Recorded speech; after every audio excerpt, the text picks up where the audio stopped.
lamdam ama chaukhatpa haibase laiminariba kanglup frupta manaba mieng manana chaukhatnaba hotnaba tangai phade amadi pulap chaukhatminarba matungda ta hairiba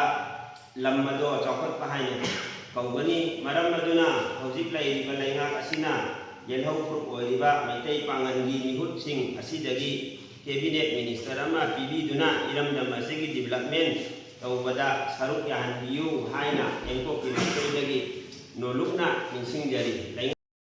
ai ming Muhammad Tariq Ahmad ko convener engko all moijing coordinating committee ngasi egoigi press meet ase pali balainga asida pilam hutta taujabagini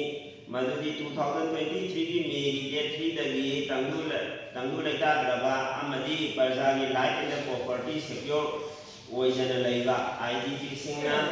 masagi mayumda hanjinba yadana wana laiba democracy ni hairaga wahan thok laitraba asigumba kaya asidagi lamdam asigi pardasinga popular government thambiyu haina taksinduna lakpadagi ngasidi parjagi ihutna laingakpa hangjaba asida engkokki maikaidagi harauba amadi tarangna okli lamdam ama chaukhatpa haibase laiminariba kanglup frupta manaba mieng manana chaukhatnaba hotnaba tangai phade amadi pulap chaukhatminarba matungda ta hairiba lam ado chaukhatpa haina kaugani maram aduna hojik lairiba laingak asina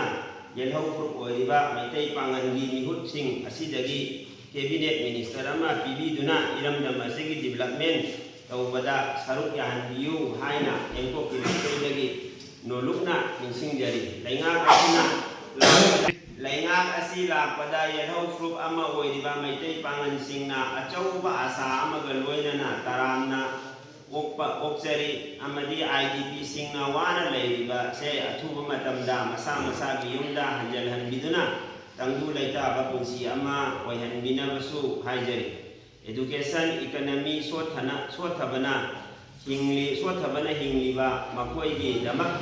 taubiba yaba kudingmak taubiduna safaba punsi marel amada laihanbinaba hotnabiyu lamdam asida lairiba yelhau frup singna lamdam asida chatpa thokpada athingba aki tujungba kaya ase athubada laingakna lakpada amicable solution taubiduna prajagi yaiphanaba sinbiyu hainasu engko ki maikaidagi paliba sarkar asida apil taujari hiram khudingmakta sothaduna lairiba maitai pangalgi mihutsing asigi manungdagi amada cabinet minister pibiduna manaba thakta pukhatpiu haina apil taujari karigumba hairiba wafamsing ase thabakta onthokta taragadi